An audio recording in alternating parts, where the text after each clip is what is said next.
Siemano, witam wszystkich widzów, witam wszystkich menadżerów SM Akademia. Dzisiaj odcinek, w którym poruszymy kilka zagadnień.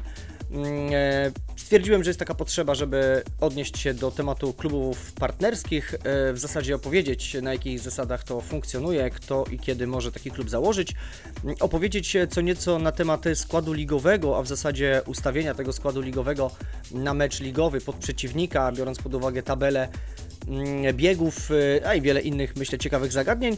No i jeszcze do tego wszystkiego pozwolę sobie dorzucić temat doboru taktyki. Kiedy i jaką taktykę zastosować. No i może zacznijmy sobie od tego tematu klubów partnerskich. Ja od razu wyświetlę tutaj swoje kluby partnerskie. Generalnie Nowa Huta Ninjas to pierwsza drużyna, którą prowadzę. Menadżer oczywiście Gatto, pozdrawiam serdecznie. W każdym razie moim klubem partnerskim jest klub Nowa Huta Cats. Tu może sobie wyświetlimy profil pełny tej drużyny, tak aby każdy mógł to zobaczyć. Nowa Huta Cats to mój klub partnerski.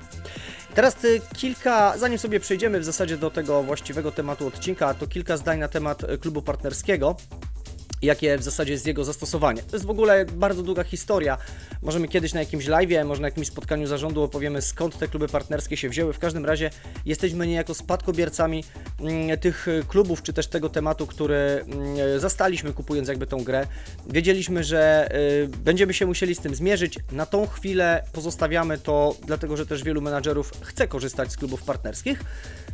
No i każdy ma też jakby swój cel. Znaczy, co do zasady, aby posiadać klub partnerski, tą informację należy przede wszystkim przesłać mailowo na support.questagroup.pl z zapytaniem, czy można. Pewnie można, bo raczej nikomu nie odmawiamy.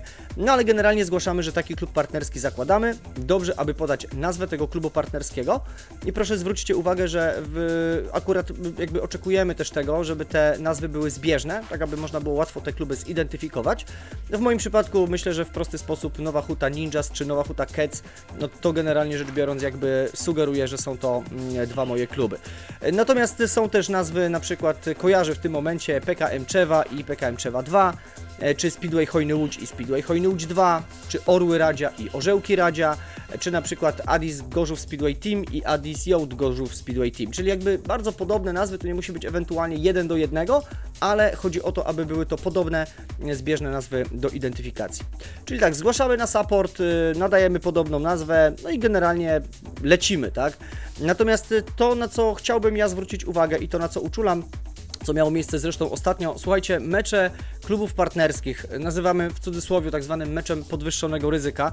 Chcielibyśmy bardzo, żeby te mecze były fair, żeby tam akurat nie stosować niepotrzebnych zmian, niepotrzebnych taktyk, tak aby ten mecz po prostu mógł zostać rozegrany, tak aby ten mecz mógł zostać rozegrany w 100% fair, dlatego że póki co może się zdarzyć sytuacja, że obydwa nasze kluby pojadą razem w jednej lidze, natomiast to, co jest, myślę, istotne, to właśnie to, aby nie było w tych meczach żadnych zastrzeżeń.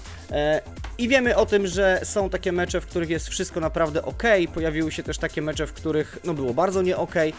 To już jest też jakaś tam zaszła historia. Natomiast pamiętajcie, proszę, nie stosujcie wyjątkowej taktyki, nie puszczajcie juniorów w biegu 15. Po prostu nie ma sensu. Tak jak też ostatnio reagowaliśmy, będzie się to wiązało na pewno z naszą reakcją. Natomiast oczywiście, jeżeli ktoś otrzymuje ostrzeżenie z jakiegokolwiek powodu, no to mam nadzieję, że je przyjmuje i po prostu lecimy z grą dalej. Niekoniecznie należy się z tego tytułu obrażać. No więc to taka uwaga, jeżeli chodzi właśnie o kwestie klubów partnerskich. Zacząłem od tego tematu, dlatego że właśnie na przykładzie klubu partnerskiego mojej drużyny Nowa Huta Cats chciałbym zwrócić uwagę na kilka kwestii związanych z ustawieniem składu ligowego. Słuchajcie, zacznijmy od tego, oczywiście już układamy skład ligowy, mamy to bardzo fajnie opisane, kto pod jakim numerem może jechać. I tutaj pierwszą kwestię, na którą zwrócę uwagę, ja akurat w klubie partnerskim nie mam 8 zawodników, nie mam pod 8 zawodnika rezerwowego, natomiast warto zwrócić uwagę właśnie na to, że jeżeli decydujemy się na zawodnika rezerwowego, no to może być po prostu Kevlar, też tak w mojej pierwszej drużynie też jedzie po prostu Kevlar, czyli zawodnik, który no jest tylko i wyłącznie potrzebny w przypadku, kiedy inny, na przykład junior albo inny senior doznałby kontuzji. Natomiast myślę, że w niższych ligach warto zastosować pod numerem 8, jeżeli mamy taką możliwość, odpowiedniego zawodnika zawodnika. To może być zawodnik maksymalnie do 24 roku życia, natomiast możemy tam też wstawić juniora, który pojedzie kilkukrotnie w meczu. Może jechać zawodnik z pozycji, zawodnik rezerwowy może jechać w sumie 5 biegów, wliczając to bieg 15. Gdybyśmy go chcieli puścić w biegu 15, no to wcześniej musi jechać w 4 biegach, ale jeżeli go nie chcemy puścić w biegu 15, to on może wcześniej też pojechać 5 biegów, tak? Czyli oczywiście nie liczę rezerw taktycznych i jokerów. Czyli to jest pod 8 taki, można powiedzieć, as z rękawa, czyli możemy tam ustawić mocnego 22, 3, 4 latka, możemy tam ustawić także zawodnika, który na przykład dobrego juniora, który pojedzie 5 biegów, pamiętając o tym, że wtedy go już w biegu 15 nie puścimy. No więc to taka pierwsza moja sugestia. Zwróćcie sobie uwagę też na menadżerów, którzy stosują rezerwowych. Ostatnio pamiętam Kacper Woryna, to był zawodnik bodaj KSG Górnik, który na 8 w jednym z meczy zrobił komplet punktów, chyba 14 plus bonus. Także no właśnie, warto sobie poszukać tego meczu drużyny KSG Górnik, no bo tam można zobaczyć, jak fajnie rozegrał to taktycznie właśnie menadżer. No i teraz tak, przejdźmy sobie do tego, jak ustawiamy ten skład ligowy. Ja podzielę się swoimi doświadczeniami. Słuchajcie, staram się ustawiać skład ligowy pod przeciwnika. Zacznijmy od numeru 6 i 7. Zwróćcie proszę uwagę, że jak jedziemy sobie w meczu ligowym, ja wezmę sobie ostatni mój mecz z drużyną Kalinia. Jeżeli mecz jedziemy u siebie, tak, to junior z pozycji 15 pojedzie w biegu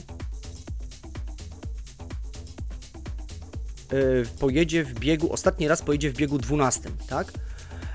A także pojedzie w biegu 8. Zwracam na to uwagę, dlatego że to są biegi, w których są tak zwane pary mieszane. Natomiast junior z pozycji 14, w tym przypadku u mnie Henrik Gustafsson, pojedzie w biegu 14, czyli w przedostatnim, można powiedzieć takim też ważnym, tuż przed końcowym wynikiem.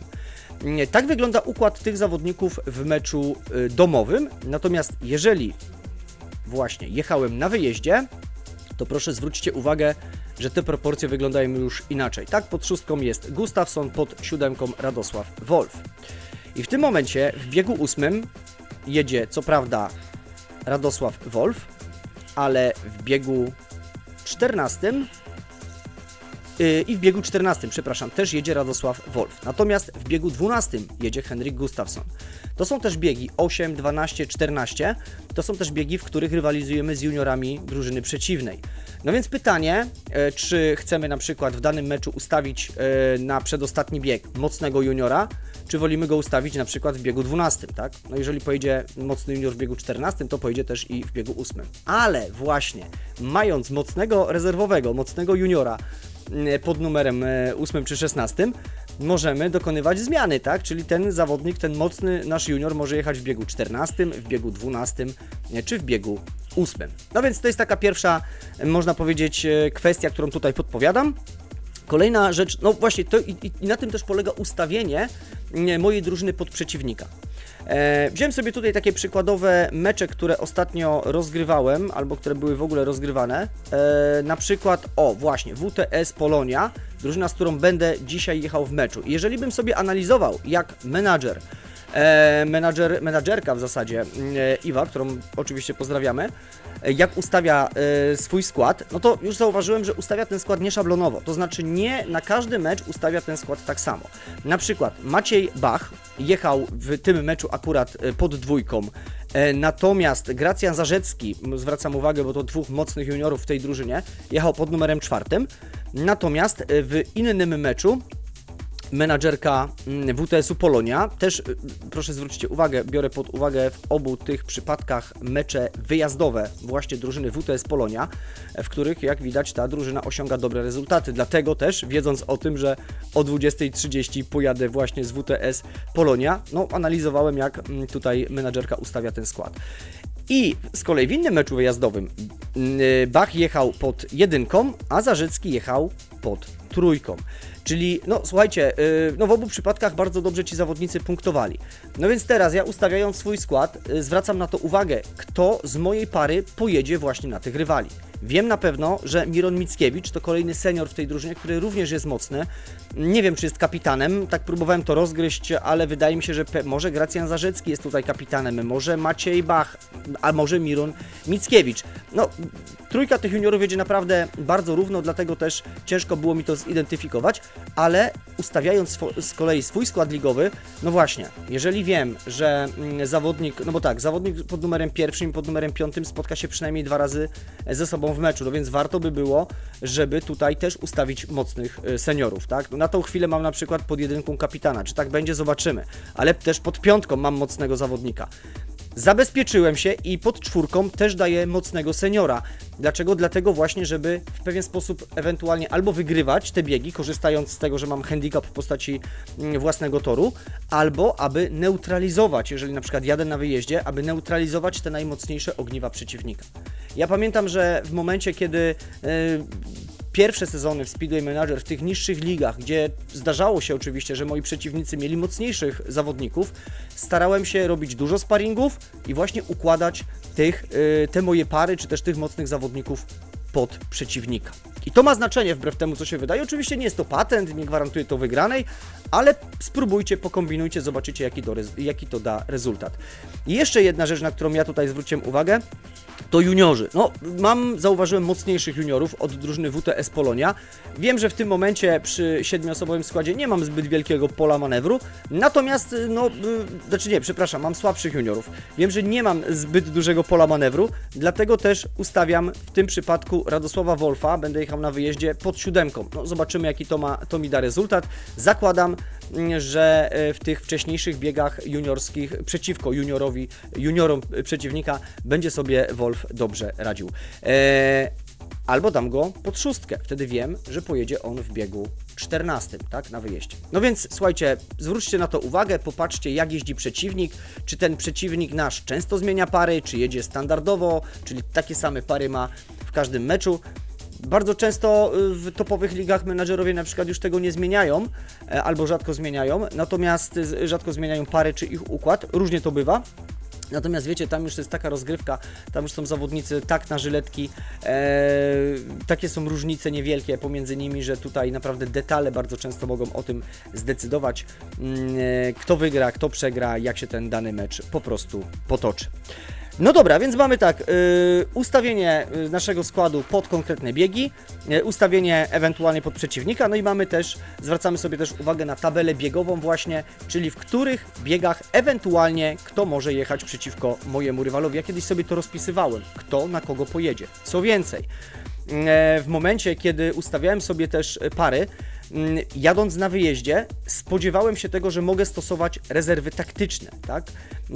I starałem się tak dobierać pary, albo patrzeć na takie pary, na te pary przeciwnika, gdzie mógłbym zastosować rezerwę taktyczną. Bardzo często na przykład ja lubię, bardzo często, zwracam uwagę też, co się dzieje w meczu, a więc reaguję na bieżąco, ale jeśli miałbym stosować rezerwę taktyczną, no to stosowałbym rezerwę taktyczną na najmocniejszego, na parę, senior-junior, dlatego że jak mam dwóch wtedy swoich seniorów, w rezerwie taktycznej puszczam kapitana albo naprawdę solidnego seniora, który dobrze jedzie w meczu, no to wtedy jest to prawdopodobieństwo, że uda mi się ten bieg wygrać, tak? No bo jestem w stanie tego założyć, że tego juniora zneutralizuję, a jak moi zawodnicy dobrze pojadą parą, jeszcze mają dobrą technikę jazdy parą, no to jest szansa, że ten bieg mogą wygrać. To taka sugestia, podpowiedź. Generalnie chciałbym Was zachęcić do tego, żebyście obserwowali to, co dzieje się w tym meczu, bo być może tego nie robicie, a ma to znaczenie. Analiza tego, co i jak wydarzyło się w moim meczu, jakie były czasy, jaką miałem taktykę, ma naprawdę spore znaczenie, wbrew temu, co by się nam mogło wydawać. Zobaczmy jeszcze sobie na temat taktyki, bo to jest kolejny temat, który chciałem jeszcze tutaj poruszyć, czyli tak, mamy skład ligowy i mamy skład ligowy, mamy przeciwnika, no i ustawiamy pod niego taktykę. Słuchajcie, waga meczu. Czy presja jest wysoka, dobra? Nie wiem. Czy agresja jest wysoka, dobra? Też nie wiem. sprawdzam to, tak? Na pewno zwracam uwagę, jeżeli mam zawodników, którzy mają agresję wysoką, co znaczy wysoką, no taką powyżej 40-50%, a już powyżej 50%, no to jestem w stanie sobie założyć i czasem mam tak w meczu ligowym, pamiętam takie mecze, gdzie jechałem na normalnej presji, normalnej agresji, w momencie, kiedy wynik był dla mnie niekorzystny, w trakcie meczu dokonywałem zmiany, no może nie po 4. biegu, ale, a czasem tak jest, że po 4. biegu, czasem po 8., po 10. Generalnie jeżeli dawałem wyższą agresję, no to nagle ci zawodnicy, którzy właśnie punktowali kiepsko, a na początku, a którzy mieli dobrą agresję, znaczy wyższą, zaczęli punktować i mi się to sprawdzało. Aczkolwiek znowu, ponieważ nie wiem, jaką taktykę zastosował mój rywal, mój przeciwnik, nie wiem, czy w trakcie meczu też tej taktyki nie zmienia, więc może też tak się zadziać, tak się zdarzyć, że moja taktyka po prostu nie zadziała.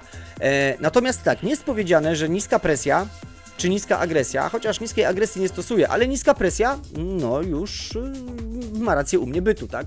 Zwracam też na to uwagę, bo jeżeli mam zawodników z niższą presją i dam tą presję naprawdę niską, no to niepotrzebnie ich nie preszeruję. Jest szansa, że oni mogą nawet jechać lepiej na niskiej presji niż na wysokiej. Natomiast no raczej na ostrożną jazdę i niską presję takiej konfiguracji nigdy nie ustawiłem. Zawsze ta agresja jest wyższa od ewentualnie presji albo na takim samym poziomie. Ale to znowu moja sugestia, u mnie się to sprawdza. Pamiętajcie, że oprócz taktyki, oprócz doboru par, jest jeszcze wiele innych zmiennych, które o tym decydują. Pogoda na przykład, a pogoda ma wpływ na jazdę, to znaczy, czy to jeżeli tor mamy grząski, to czy będzie zachmurzenie, czy będzie słońce. To jest kolejny element, który warto sobie obserwować, jak mi się jedzie na danej pogodzie, bo może być tak, że na zachmurzeniu, na danej taktyce wygrywam, ale już ta taktyka na pogodzie słonecznej, na tej samej nawierzchni mi nie działa. No więc jakby wiecie, tu jest znowu kolejne kilka zmiennych, które trzeba byłoby wziąć pod uwagę. Opony. Wymiana opon po której serii? Słuchajcie, stosuję standardowo po 2., po 3., może po 4. No po 5., po 1. nie ma sensu, po 5. uważam, że też nie, no bo się kończy mecz. Natomiast to jest seria zawodnika, tak? Po ilu on biegach po prostu będzie miał wymieniane te opony. Słuchajcie, jeżeli stosuję wymianę opon po 3 seriach, to kolejna też taka kwestia, którą może tutaj podniosę wchodząc w klub, no to warto byłoby zadbać o to, no jeżeli jadę i oczywiście korzystam z kotów, a już niebawem z tunerów, no to staram się mieć odpowiednią ilość, tak, no przynajmniej 4. Dlaczego? Dlatego, że jeżeli daję wymianę opon po 3 seriach, mam 4 koty ustawione na mecz, no to jest bardzo duże prawdopodobieństwo, że mój zawodnik wybierze 3 motory spośród tych 4 i za każdym razem będzie to świeży motor. Jeżeli mam 2 koty i dam wymianę opon po 3 seriach, no to prawdopodobieństwo, że on wybierze ten sam motor po raz kolejny jest bardzo duże. Aczkolwiek, kiedy mam po 3 seriach, też nie jest powiedziane, że ponownie nie wybierze tego motocykla.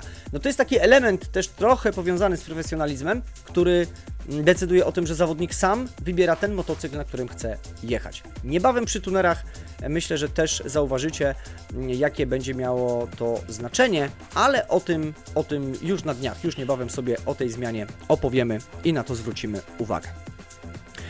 No dobra, słuchajcie, myślę, że to tyle. Zarzuciłem pewien temat. Jeżeli macie pytania, zapraszam, wrzucajcie w komentarzach, wrzucajcie oczywiście pytania, zagadnienia, które chcielibyście, żebym o nich powiedział, żebym o nich opowiedział. Tymczasem, jeżeli Wam się ten odcinek podobał, zostawcie łapkę w górę. Jeżeli macie możliwość, udostępnijcie to nagranie. Oczywiście prośba o subskrypcję. To wszystko pomaga nam rozwijać się i produkować kolejne tego typu odcinki z serii SM Academy. Przy tej okazji jeszcze na koniec chciałbym pozdrowić żużlowego degustatora, kanał na YouTubie. Polecam serdecznie, bardzo fajne odcinki podsumowujące sezon, podsumowujące drużyny, ostatnio podsumowujące transfery. No i już niebawem, myślę, że w tym tygodniu, bliżej weekendu, magazyn na miękkiej gumie, czy on się pojawi w sobotę, czy on się pojawi w piątek, to się jeszcze okaże. Jesteśmy po okresie świątecznym, przed Nowym Rokiem, no więc tutaj na razie zostawiamy sobie luźny termin tego naszego spotkania. Dobra, to tyle, bo się rozgadałem. Pozdrawiam serdecznie.